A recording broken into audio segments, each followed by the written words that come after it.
Hello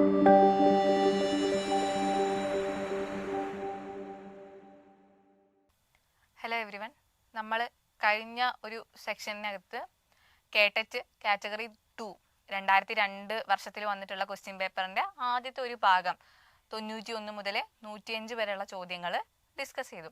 ഇനി നമുക്ക് ബാക്കിയുള്ള 105 മുതൽ 120 വരെയുള്ള ക്വസ്റ്റ്യനുകൾ ഡിസ്കസ് ചെയ്യാം. അപ്പോൾ കഴിഞ്ഞ പ്രാവശ്യം എടുത്തിട്ടുള്ള ഭാഗങ്ങളൊക്കെ ക്ലിയർ ആണെന്ന് വിചാരിക്കുന്നു. നമ്മൾ കഴിഞ്ഞ ഭാഗത്ത് 91ാമത്തെ ചോദ്യമായിട്ട് കണ്ടത് ഒരു പദ്യഭാഗത്തുനിന്ന് വരുന്ന ചോദ്യമാണ് അല്ലേ. ഒരു പദ്യം തന്നിട്ട് അതിൽ നിന്ന് 5 ക്വസ്റ്റ്യൻ ആണ്.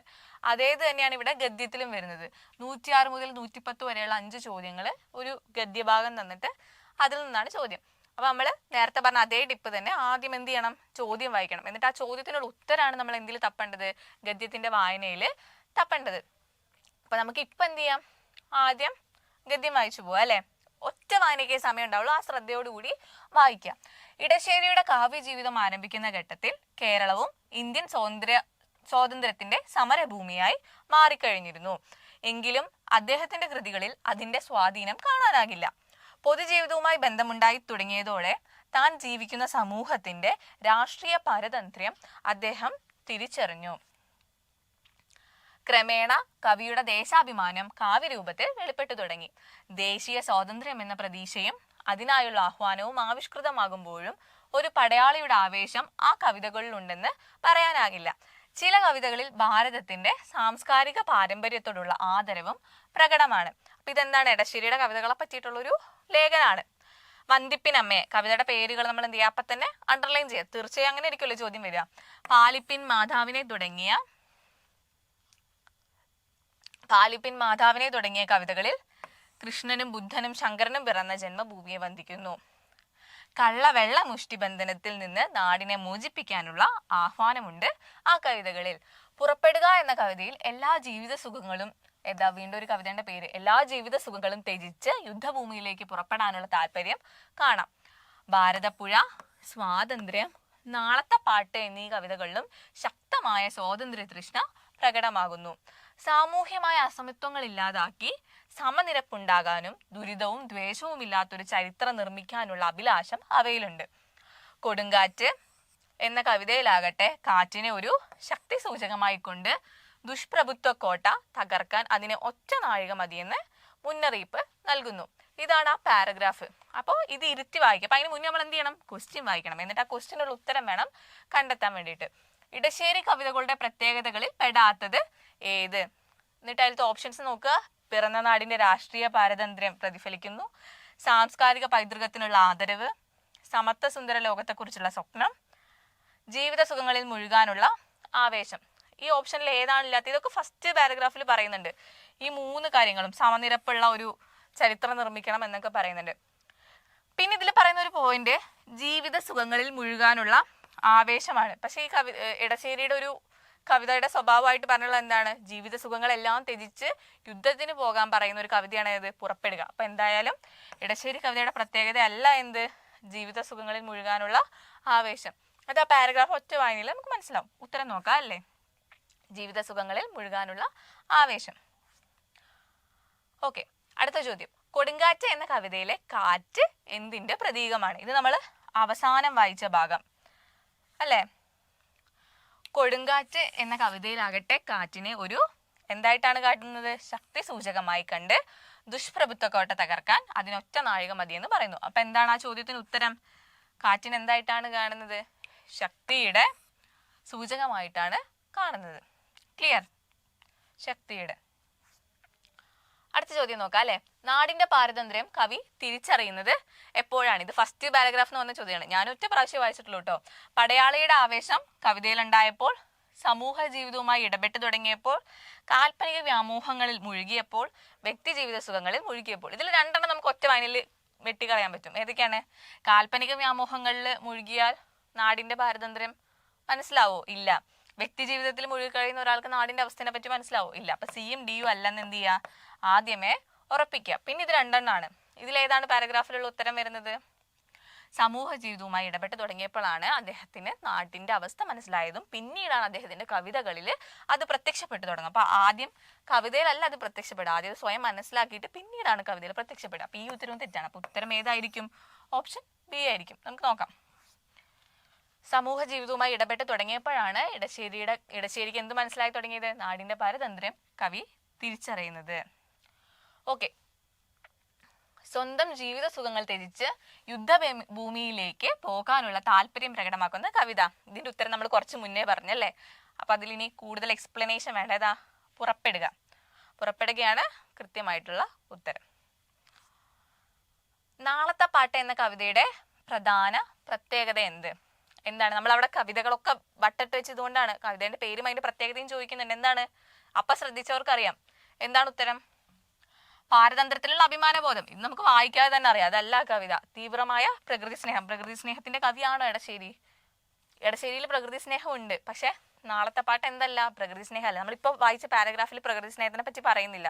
അതിനകത്തൊരു സ്വാതന്ത്ര്യ കാലത്ത് എടശ്ശേരി കവിത തന്നെയാണ്. അപ്പൊ ആ ഓപ്ഷനും തെറ്റാണ്. തീവ്രമായ യുദ്ധാസക്തി പുറപ്പെടുക എന്നുള്ളതിലെല്ലാം ത്യജിച്ച് നാടിന് വേണ്ടി പോരാടണം എന്നാണ് പറയുന്നത്. അല്ലാതെ തീവ്രമായ യുദ്ധാസക്തി എടശ്ശേരി കവിതകൾ കാണാൻ വേണ്ടി കഴിയില്ല. പക്ഷെ തീവ്രമായ സ്വാതന്ത്ര്യദാഹം നമുക്ക് എന്ത് ചെയ്യാൻ പറ്റും? എടശ്ശേരിയുടെ കവിതകളിൽ കാണാൻ വേണ്ടി പറ്റും. അതെ, ഉത്തരം ഏതാണ്? ഓപ്ഷൻ എ, തീവ്രമായ സ്വാതന്ത്ര്യദാഹം. അടുത്ത ക്വസ്റ്റ്യൻ നോക്കാം അല്ലെ.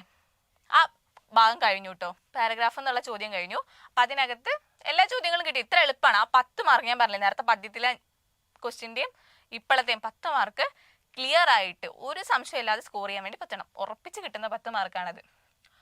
ഓക്കെ, ഇത് വീണ്ടും വരുന്നത് പഠനരീതിയും മാതൃഭാഷാ ബോധനമൊക്കെ ആയിട്ട് ബന്ധപ്പെട്ട ചോദ്യമാണ്.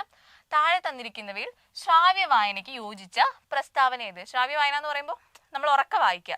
കുട്ടി വായിക്കുന്നത് ടീച്ചർ കേൾക്കുക, ടീച്ചർ വായിക്കുന്നത് കുട്ടി കേൾക്കുക. ഓക്കെ, ഓപ്ഷൻ അതിൽ ശ്രാവ്യ വായനയ്ക്ക് യോജിച്ച പ്രസ്താവന ഏത് എന്നുള്ളതാണ് ചോദ്യം. നമുക്ക് നോക്കാം. LP തലത്തിൽ അധ്യാപകർ തന്നെ വായിച്ചു കൊടുക്കണം. LP തലത്തിൽ അധ്യാപകർ വായിച്ചു കൊടുക്കണം, ശരിയാണ്.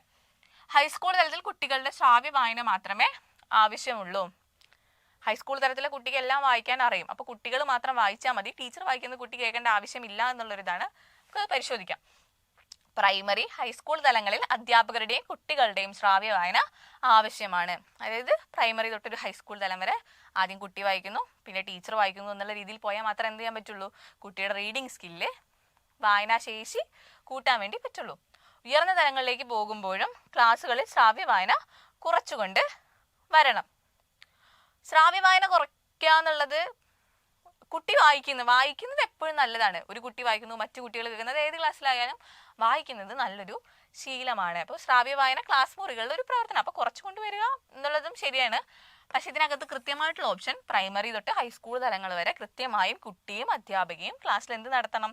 ശ്രാവ്യ വായന നടത്തണം എന്നുള്ളതാണ്. അപ്പൊ ഏതാണ് കൃത്യമായ ഉത്തരം? ഓപ്ഷൻ സി ആണ് കൃത്യമായിട്ടുള്ള ഉത്തരം. ഓക്കെ, അടുത്ത ചോദ്യത്തിലേക്ക് പോവാം. ഇതും വീണ്ടും പഠനവുമായി ബന്ധപ്പെട്ട ചോദ്യമാണ്. കവിതാസ്വാദന കുറിപ്പ് വിലയിരുത്താനുള്ള സൂചകങ്ങളിൽ പെടാത്തത് ഏത്? നമുക്ക് ഓരോന്നും ഇങ്ങനെ ഓരോ സർഗാത്മക പ്രവർത്തനങ്ങളും ക്ലാസ് റൂം പ്രവർത്തനങ്ങളും വിലയിരുത്താനുള്ള കുറെ പോയിന്റുകൾ ഉണ്ട് അല്ലേ. അപ്പൊ അതിലൊരു ആസ്വാദനക്കുറിപ്പ്. ഈ ആസ്വാദനക്കുറിപ്പിനെ പറ്റിയിട്ട് എപ്പോഴും ചോദ്യം ഉണ്ടാവും കേട്ടോ. അപ്പൊ ആസ്വാദനക്കുറിപ്പ് വിലയിരുത്താൻ വേണ്ട കാര്യങ്ങൾ, വിലയിരുത്തൽ രീതികളെ പറ്റി കൃത്യമായിട്ട് പഠിച്ചു പോവുക. അപ്പൊ നമുക്ക് നോക്കാം അതിൽ ഓപ്ഷൻസ്. കവിതയിലെ ആസ്വാദന അംശങ്ങൾ തിരിച്ചറിഞ്ഞിട്ടുണ്ട്. അതല്ലേ ആസ്വാദനക്കുറിപ്പ് നോക്കുമ്പോൾ സ്വാഭാവികമായിട്ട് നമ്മൾ നേരത്തെ സെക്ഷനിൽ കവിതകളെ പറ്റി പറഞ്ഞു, എങ്ങനെയാണ് കവിത വായിക്കേണ്ടതിനെ പറ്റിയൊക്കെ പറഞ്ഞു. അപ്പൊ ആസ്വാദനം വേണം, എന്നാലേ ആസ്വാദനക്കുറിപ്പ് എഴുതാൻ പറ്റുള്ളൂ. അപ്പൊ ആ ഓപ്ഷൻ ഉണ്ട്. കവിതയിലെ വ്യാകരണപരമായ അംശങ്ങൾ കണ്ടെത്തിയിട്ടുണ്ട്. ഒരു കവിത വായിക്കുമ്പോൾ അതിൽ വ്യാകരണമാണോ നമ്മൾ നോക്കുക? നമ്മൾ വായിക്കുമ്പോൾ തന്നെ. അപ്പൊ ഇത് അങ്ങടെ ആസ്വാദനക്കുറിപ്പിന് ചേരുന്നില്ലല്ലേ. ഇത് ചേരും. കവിതയുടെ ആശയം തിരിച്ചറിഞ്ഞിട്ടുണ്ട്. ആശയം തിരിച്ചറിഞ്ഞാലേ ആസ്വാദനക്കുറിപ്പ് എഴുതാൻ പറ്റുള്ളൂ. അപ്പൊ ഇതും ആസ്വാദനക്കുറിപ്പിൽ വേണം. കവിതയുടെ ആനുകാലിക പ്രാധാന്യം കണ്ടെത്തിയിട്ടുണ്ട്. സ്വാഭാവികമായിട്ടും ഈ കവിതയ്ക്ക് ഇപ്പൊ ഈ കവിത എഴുതിയതുകൊണ്ട് എന്താണ് പ്രസക്തി, അല്ലെങ്കിൽ പഴയ കവിതയാണെങ്കിൽ എന്തിനാണ് അത് അന്ന് എഴുതിയത് എന്ന് ആ കാലവുമായിട്ട് തട്ടിച്ചു നോക്കുന്ന ഒരു രീതി നമുക്കുണ്ട്.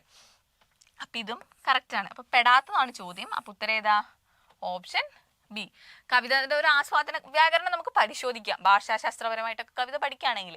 പക്ഷെ വ്യാകരണം എപ്പോൾ പരിശോധിക്കേണ്ട? ഒരു കവിതയുടെ ആസ്വാദനക്കുറിപ്പിൽ നമ്മളതിന്റെ വൃത്തം, അതുപോലത്തെ താളബന്ധമായിട്ടുള്ള കാര്യങ്ങൾ, പ്രാസങ്ങളൊക്കെ നോക്കും. പക്ഷെ വ്യാകരണപരമായിട്ട് വാക്കുകളുടെ വ്യാകരണം ഇതൊന്നും നമ്മളൊരു കവിതയിൽ നോക്കാറില്ല, കവിതയുടെ ആസ്വാദനത്തിൽ നോക്കാറില്ല.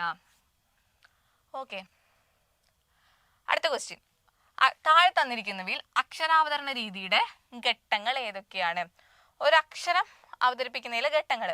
അതായത് നമുക്ക് തന്നെ അറിയുന്നതാണ് എങ്ങനെയാണ് നമ്മൾ ഒരു കാര്യം അവതരിപ്പിക്കുക. ആശയാവതരണ രീതി എന്ന് നമുക്ക് വായിക്കാം. പദം, അക്ഷരം, വാക്യം, ആശയം. ആദ്യം ഒരു പദം പറഞ്ഞിട്ടാണോ നമ്മൾ അക്ഷരം പറയാ? അല്ല. അപ്പൊ അതിവിടെ തന്നെ തെറ്റി അല്ലേ? ആശയം ഉണ്ടാവുന്നു, വാക്യം ഉണ്ടാവുന്നു, പദം ഉണ്ടാവുന്നു, അക്ഷരം ഉണ്ടാവുന്നു. അങ്ങനെയാണോ? ആദ്യം ഒരു ആശയം നമുക്ക് മനസ്സിലാക്കി പിന്നെ നമ്മൾ അതിനെ വാക്യത്തിലാക്കി. അങ്ങനെ അല്ല, അതും തെറ്റാണ്. അക്ഷരം ഉണ്ടാവുന്നു, അക്ഷരത്തിന്ന് എന്തുണ്ടാവുന്നു? പദം ഉണ്ടാവുന്നു. പദങ്ങൾ ഉപയോഗിച്ച് നമ്മൾ എന്തുണ്ടാക്കുന്നു? വാക്യം ഉണ്ടാക്കുന്നു. വാക്യങ്ങൾ ഉപയോഗിച്ചാണ് നമ്മൾ എന്ത് ചെയ്യുന്നത്? ആശയങ്ങളെ കൺവേ ചെയ്യുന്നത്. അപ്പോൾ ഓപ്ഷൻ സി ആണ് കറക്റ്റ്. ഇതിനകത്ത് എന്താണ്? അക്ഷരം കഴിഞ്ഞിട്ട് പദം ആവുന്നതിന് മുന്നേ എന്തുണ്ടാവുന്നുണ്ട്? വാക്യം ഉണ്ടാവുന്നുണ്ട്. അപ്പൊ ഏതാണ് കറക്റ്റ്? അക്ഷരം, പദം, വാക്യം, ആശയം എന്ന് വരുന്ന ഭാഗമാണ് കറക്റ്റ്. ഓക്കെ, ഉത്തരം ഏതാണ്? അക്ഷരം, പദം, വാക്യം, ആശയം. അടുത്ത ചോദ്യം നോക്കാം അല്ലെ? 114ാമത്തെ ചോദ്യം. ദൈനംദിന ആസൂത്രണത്തിന്റെ പ്രക്രിയാ പേജുമായി ബന്ധപ്പെട്ട് ശരിയായ പ്രസ്താവന ഏത്? ഇതും വീണ്ടും ക്ലാസ് റൂം ആയിട്ട് ബന്ധപ്പെട്ട പഠന പ്രവർത്തനമായിട്ട് ബന്ധപ്പെട്ടുള്ള കാര്യമാണ്. ഒരു ദിവസത്തെ ദൈനംദിന ആസൂത്രണം എന്ന് പറഞ്ഞാൽ എന്താണ്? ഒരു ദിവസത്തെ ക്ലാസ് എങ്ങനെ നടത്തണമെന്ന് നമ്മൾ ആസൂത്രണം ചെയ്യും. ആ ആസൂത്രണത്തിന്റെ ഒരു പ്രക്രിയാ പേജ് ഉണ്ടാവും. ആ പ്രക്രിയ എന്തൊക്കെ ചെയ്തു എന്നുള്ളത് ആ പ്രക്രിയാ പേജുമായിട്ട് ബന്ധപ്പെട്ട കുറച്ച് പ്രസ്താവനകളാണ് തന്നിട്ടുള്ളത്. അതിലേതാണ് കറക്റ്റ് എന്നാണ് നമ്മൾ കണ്ടുപിടിക്കേണ്ടത്. കുട്ടികളുടെ പ്രതികരണങ്ങൾ രേഖപ്പെടുത്തിയിട്ടുണ്ട്. പഠന പ്രക്രിയയിൽ നേരിട്ട പ്രശ്നങ്ങൾ രേഖപ്പെടുത്തിയിട്ടുണ്ട്. സ്വയം വിലയിരുത്തൽ രേഖപ്പെടുത്തിയിട്ടുണ്ട്. പഠന പ്രക്രിയ വ്യക്തമായി രേഖപ്പെടുത്തിയിട്ടുണ്ട്. അപ്പൊ ഇതിനകത്ത് ഈ എല്ലാ ഓപ്ഷൻസും ABC എന്ന് പറയുന്ന 3 ഓപ്ഷൻസും വരുന്ന ഒരു ഓപ്ഷൻ ഇതിൽ ഏതുണ്ട്? ഡി ഉണ്ട്. ഇതെല്ലാം വരുമല്ലോ. പഠന പ്രക്രിയയിൽ എന്തൊക്കെ ചെയ്തു എന്ന് വ്യക്തമായിട്ട് റിപ്പോർട്ട് എഴുതി കഴിഞ്ഞാൽ ഇത് 3 വരുമല്ലോ. അപ്പൊ കൃത്യമായിട്ട് ഓപ്ഷൻ ഏതാണ്? ഓപ്ഷൻ ഡി ആണ്. ക്ലിയർ? അപ്പൊ നമ്മളിപ്പോ രണ്ടാമത്തെ പാർട്ട് ഇപ്പൊ കണ്ടില്ലേ? ഒരു ക്വസ്റ്റ്യൻ പേപ്പറിൽ 2 സെക്ഷനായിട്ട് തിരിച്ചു കഴിഞ്ഞാൽ രണ്ടാമത്തെ സെക്ഷനിൽ കൂടുതൽ പരിഗണന വരുന്ന ഏതിലാണ്? പഠന പ്രവർത്തനവും മാതൃഭാഷാ ബോധനവും ഭാഷ പഠിക്കുന്നതും ഒക്കെ ആയിട്ട് ബന്ധപ്പെട്ടിട്ടാണ്. അപ്പൊ അതിനും തുല്യ പ്രാധാന്യം നൽകിക്കൊണ്ട് വേണം പഠിക്കാൻ എന്നുള്ളതാണ്. പ്രത്യേക പരിഗണന അർഹിക്കുന്ന കുട്ടികൾക്കായി നിങ്ങൾ ചെയ്യുന്ന പ്രവർത്തനം എന്തായിരിക്കും? അപ്പൊ ഇപ്രാവശ്യം ഇങ്ങനെ ക്വസ്റ്റ്യനുകളിൽ എല്ലാ പ്രാവശ്യവുമുള്ള ചോദ്യങ്ങളാണ്. പ്രത്യേക പരിഗണന അർഹിക്കുന്ന കുട്ടികൾക്ക് വേണ്ടി ചെയ്യുന്ന കാര്യങ്ങളെ പറ്റിയിട്ട് എപ്പോഴും 1-2 ക്വസ്റ്റ്യനുകൾ എല്ലാ ക്വസ്റ്റ്യൻ പേപ്പറിലും ഉണ്ടാവും. അപ്പൊ അത് കൃത്യമായി നോക്കിപ്പോയാൽ 2 മാർക്ക് നമുക്ക് സ്കോർ ചെയ്യാം. അപ്പോൾ ഒരു പ്രത്യേക പരിഗണന അർഹിക്കുന്ന കുട്ടിക്ക് നമ്മൾ എന്തായിരിക്കും ചെയ്യുക? അത്തരം കുട്ടികൾക്കായി പ്രത്യേക ക്ലാസ് മുറി തയ്യാറാക്കും. അത് വീണ്ടും നമ്മൾ അവരെ ഒഴിച്ചു നിർത്തുകയാണ്. നമ്മുടെ പാഠ്യപദ്ധതി ഇപ്പൊ എന്താണ്? കൂടുതൽ ഇൻക്ലൂസീവ് ആവുകയാണ്. അപ്പൊ ആ രീതി ശരിയല്ല. ക്ലാസ്സിൽ പ്രത്യേക സ്ഥലത്തിരുത്തി പഠിപ്പിക്കും. അതും തെറ്റായ രീതിയാണ്. അവരെ റിസോഴ്സ് ടീച്ചറെ ഏൽപ്പിക്കും. അല്ല, നമ്മളിപ്പോ പഠിക്കുന്ന എങ്ങനെയാണ്? ഇൻക്ലൂസീവ് ടീച്ചിങ് നമ്മൾ പഠിക്കുന്നുണ്ട്. അപ്പോൾ ഒരു റിസോഴ്സ് ടീച്ചറെ സഹായം തേടാം. പക്ഷെ ഒരു കുട്ടിയെ പ്രത്യേകമായിട്ടൊരു ടീച്ചറെ ഏൽപ്പിക്കുന്ന രീതി അത്ര ശരിയല്ല.